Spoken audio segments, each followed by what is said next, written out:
Hey everybody, welcome inside of Mission Control Houston. I'm Dan Hewitt, one of our NASA Public Affairs officers, and I'm joined by Cinda Chullen, and real excited to take a bunch of questions for you. Real quick about the room that we're in, you can see great big ground map behind us, a bunch of screens, things like that. This is the Nerve Center. This is where the International Space Station Flight Control Room is actually flown from. We have flight controllers at a bunch of different consoles monitoring things like life support systems, the crew's day, you name it, they're watching it from right here in this room. But with that, we're real excited to get to your questions, so why don't we go ahead and get started? Okay, what language is spoken at the International Space Station? Well, there's various languages spoke and in the space station because it's a multicultural environment. We have multiple different astronauts that go there and visit and work there. So at different times, depending upon the astronaut that's there, we could actually be speaking the language that they have. Yeah, I mean, right now, we have 3 Russians on board, so a lot of Russian, and pretty much half the International Space Station is Russian. And all of our American astronauts launch on Russian vehicles, so they all get pretty proficient in speaking Russian. But I mean, you also have Japanese astronauts up there all the time. We'll have an Italian launching later this month. So, quite a few languages going on. Great question. Yes. How extreme is the weight training that prepares an astronaut to go into space? And I know the other guy was talking about how you lose muscle mass in space. Well, the astronauts have a training facility that they actually train in. It's kind of like a gym that you would go to, but we've set it aside just for the astronauts. I teach exercise myself. I'm actually in the process of learning Taekwondo from Dr. Stan Love, which is an astronaut. So he uses Taekwondo to keep himself in shape. And they also do different techniques to hone certain skills that they may need. For example, there was just an announcement that was made that all of our astronauts need to be trained to do an extravehicular activity. So if that's the case, they have to be super fit to do that. That's a very difficult task to do, to be in the suit and to work and to operate. And so they do weight training. A lot of them jog. They do very specific training with them at this gym facility. And then they can pick their own things to do, like Taekwondo. Yeah, and like you had mentioned, losing muscle mass on orbit is actually a pretty serious problem for the astronauts when they're up there. I mean, when you're up there for 6 months at a time, you're floating around, you don't use your legs, you lose muscle, bone mass. So these astronauts actually work out for about 2.5 hours every single day. So we have a number of weightlifting simulation devices on board because you can't really pick something up and lift it because it'll just float away. So they will actually get strapped into harnesses to run on treadmills. We have a device called ARED, which kind of simulates like a squat rack, and a number of different devices that actually uses pneumatic tubes to simulate weight. So they have a lot of options to them, but they literally work out every single day just to combat what happens when you float around in microgravity. Right. Next question. What is the coolest thing you've ever seen while in space? Coolest thing? Well, unfortunately, neither of us have been to space yet. We have not, but to me, I'm a spacesuit engineer. So to me, the coolest thing I've ever seen in space is an astronaut going on EVA. That's what we call it, a spacewalk. So whenever they go out and do a spacewalk in their spacesuit, it's cool to me because I know that it's hardware that I've worked on. And when I see them doing the EVAs and they're successful, then that makes me feel successful as well as an engineer. And I know a lot of the astronauts will talk about it, and you can actually see over the past year or so, we've gotten some spectacular videos of the northern lights and the southern lights from the International Space Station. And I mean, they look spectacular from the ground. They look even better from space. If you search for those online, you can find them. They're fantastic videos. You can even see hurricanes. Mm-hmm. Yeah. So the biggest hurricane we had in Houston was Hurricane Ike, and they said that they could see it in space. So basically, everything that looks cool down here looks even cooler from space. Yes. Next question, guys. What is the hardest part about working in mission control? Hardest Well, part about working in mission control? yes, I don't actually work in mission control, but I've actually supported mission control in what we call a mission evaluation room, and that's where we sit on console as a technical expert, so that if there's problems occurring with the hardware, then we can be retrieved to be observant and try to understand what's going on and help solve the problem. In addition to that, of sitting on console, when we do a spacewalk, for example, we have a whole team of people who support the person in the mission evaluation room in case there's anomalies. We have experts all the way from, we have glove experts, we have life support experts, and those people have to be on call when we do a spacewalk. So mission control is not just the people who sit in the mission control room, but it's a whole cadre of people that support them with the technical expertise to help solve problems if there are any. And I know one other thing just to throw in, probably the most difficult thing when you're first getting used to it is if you can look just behind me here, we have these, and these are our communication devices that kind of get everybody locked in, and we call them loops.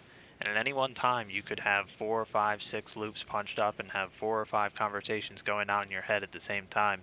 So just being able to kind of keep track of that and think through everything can be really tough right off the bat. But I mean, once you're at it for a little while, it gets a lot easier.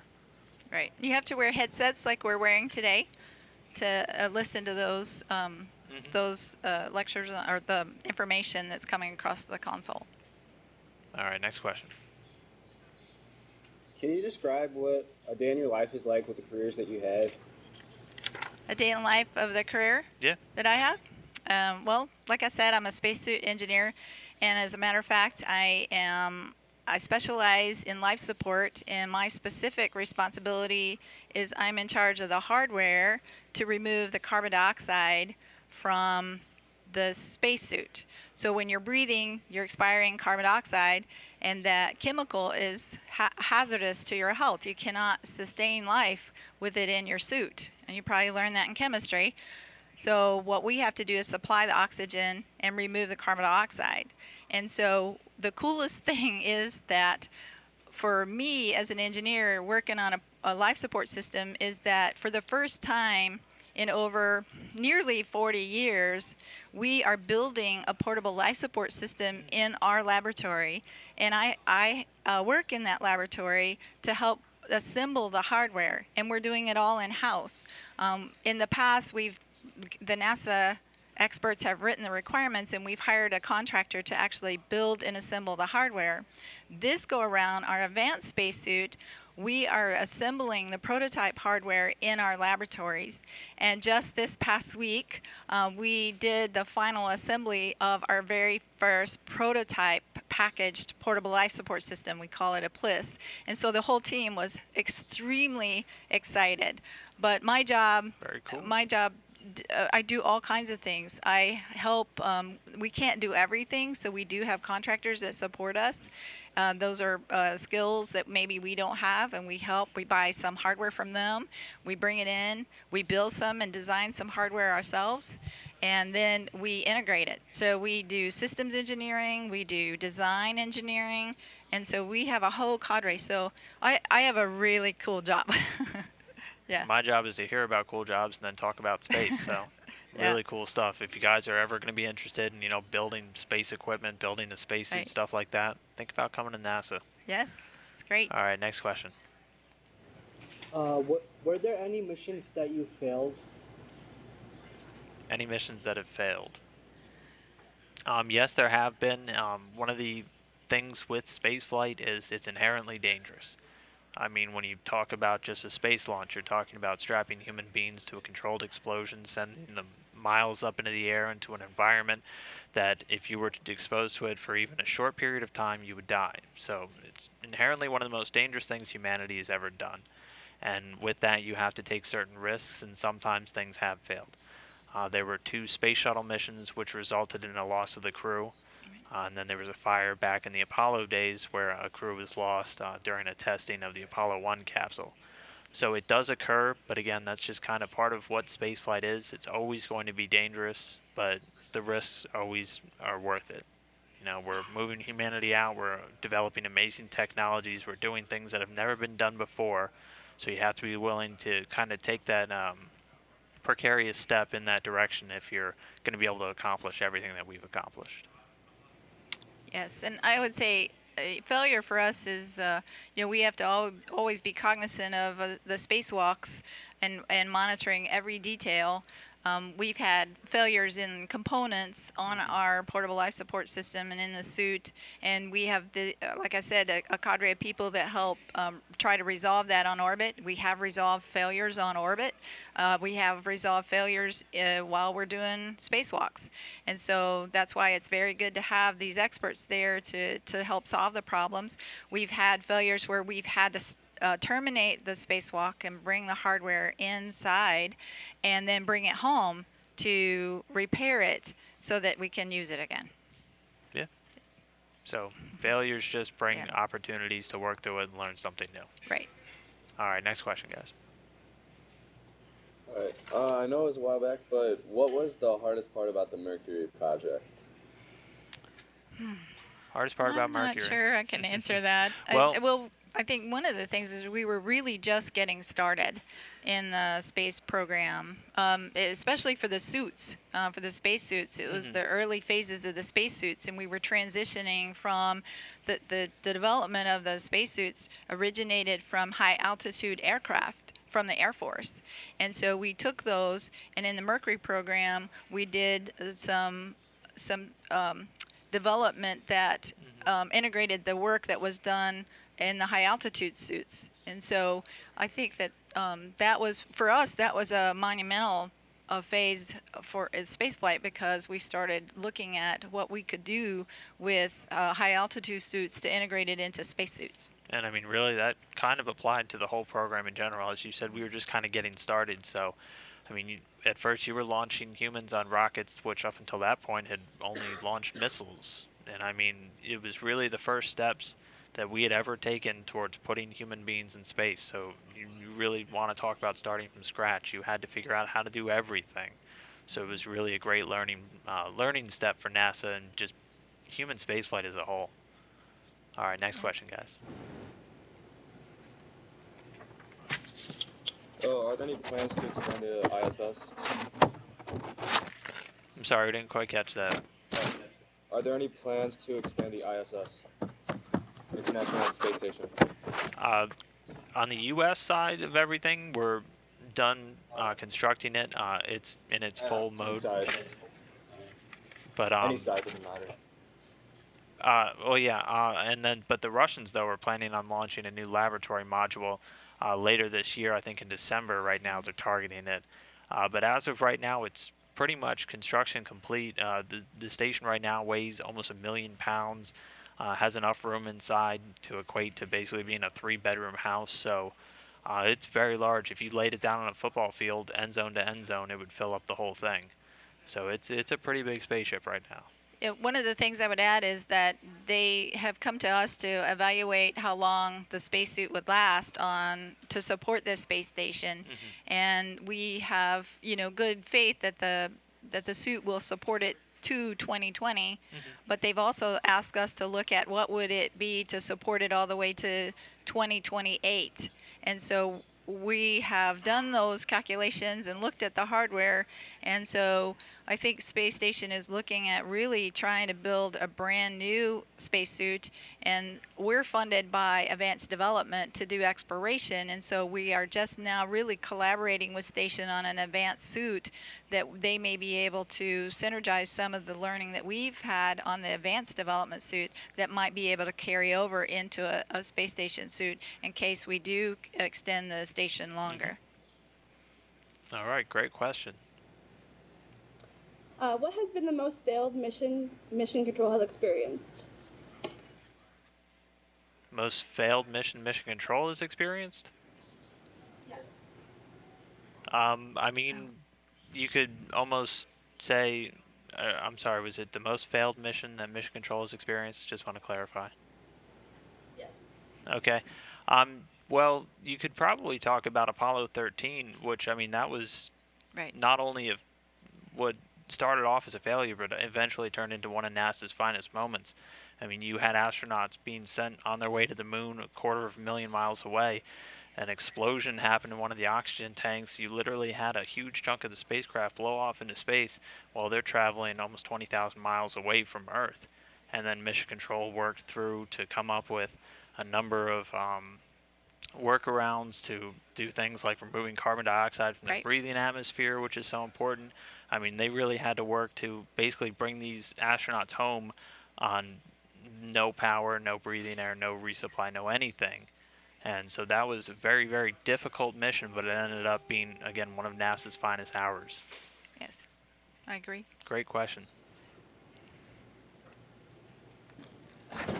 What has been the most important mission over the years on the International Space Station? Most important mission On board the International on board? Space Station. Maybe I mean, that's assembly? tough. Basically, the whole assembly of the International Space Station, yeah, like you Yeah. just mentioned, was probably up there. This is something that, again, has never been accomplished in the history of mankind. We built the space station piece by piece over a decade.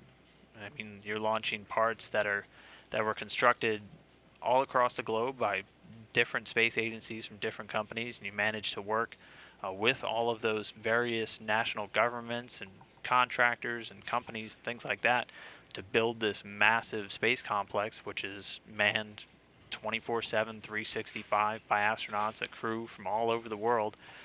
So I would basically say assembly, and that was kind of an amalgamation of a bunch of different missions, but that the assembly as a mission as a whole was probably the most difficult.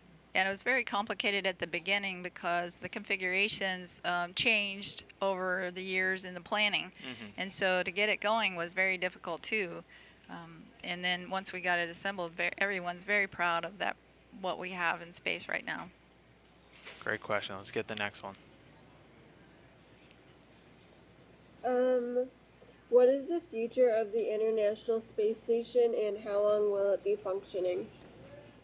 I think I mentioned that a little bit. I don't think that they are assessing it right now, how long that it could potentially last, and they're evaluating all the different components that help make it operate properly, like, for example, the spacesuits. Like I said, we're evaluating how long the spacesuit could last because it's a critical component in keeping the space station alive in case they have problems that they have to go out and fix. So they have to evaluate and they're really in evaluation of that now. So trying to make a decision on how long it really can go.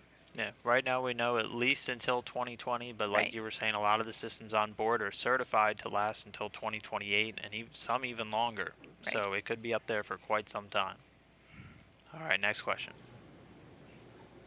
Will the new spacesuits be easier to put on and take off?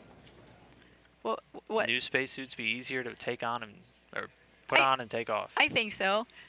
The new spacesuits, we have them designed so they can open up in the back versus opening up in the where you climb in, like put a shirt on. You would climb in, you get into it, and you put a shirt on, and then you pull up your we call them the upper torso for the top and the lower torso for the bottom.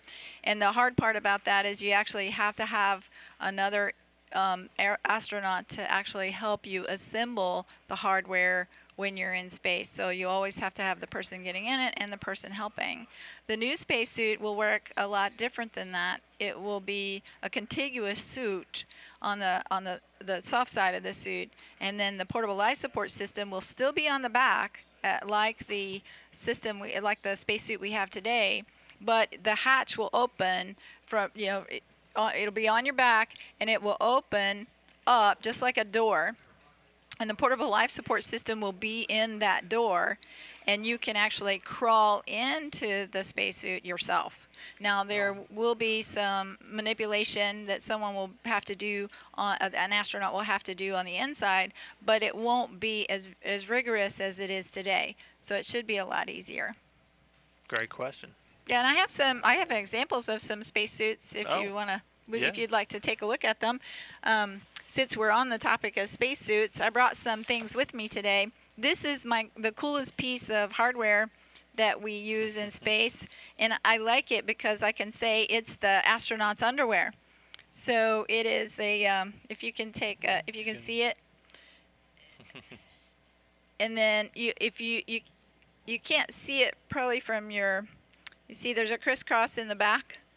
That's a ventilation tree, and that ventilation tree allows ventilation to go through the suit to help keep the astronaut cool. But also we have tubes. If you see these tubes right here, they run in little lines that are threaded throughout the entire structure of the undergarment. We call it the LCVG, the liquid cooling and ventilation garment. And water actually goes through these tubes to help keep the astronaut cool, because it's can get very warm in the suit when you're doing work, say out on space station. And that water circulates in these tubes, and it helps keep the skin of the astronaut cool. Very cool. And I have some, let me see, I have a glove. A glove is one of the, this is the inner side of the glove, and it actually is woven to help size it for each of the astronauts. So you can see that, and there's also some configurations in it that help keep the strength of it up as the astronaut works. So it's very, very uniquely, the glove is the only piece of the suit that is specifically sized for the astronaut. And if you ask a lot of our engineers, they might say the glove is the most important part, because they're always using their hands and the gloved hand to do work in space. So, very cool stuff. And I mean, that's all the inside. You never really get to see the inside of these spacesuits. Right. All right. Next question. Okay. What rockets are presently being developed by NASA? Well, NASA's currently developing what's known as the Space Launch System. It's going to be the largest, most powerful rocket ever built by humanity. That's being built, and it's what's categorized as a heavy lift. So when you want to send people large payloads, things like a habitat to a place like Mars, you need a lot more power to escape what's known as the gravity well, basically gravity pulling you back into Earth. And so the more weight you want to send, the more powerful your rocket has to be. So NASA's developing this Space Launch System. We call it SLS because we love acronyms. We're developing that to be able to basically send anything we want. We can send it to Mars. And I mean, that's going to be the rocket that's going to send astronauts, once we start moving out beyond low Earth orbit again. It's going to be sending astronauts farther than we've ever gone before. Great question. All right, looks like we got time for one final question. Okay. All right. How has mission control changed since the Apollo missions?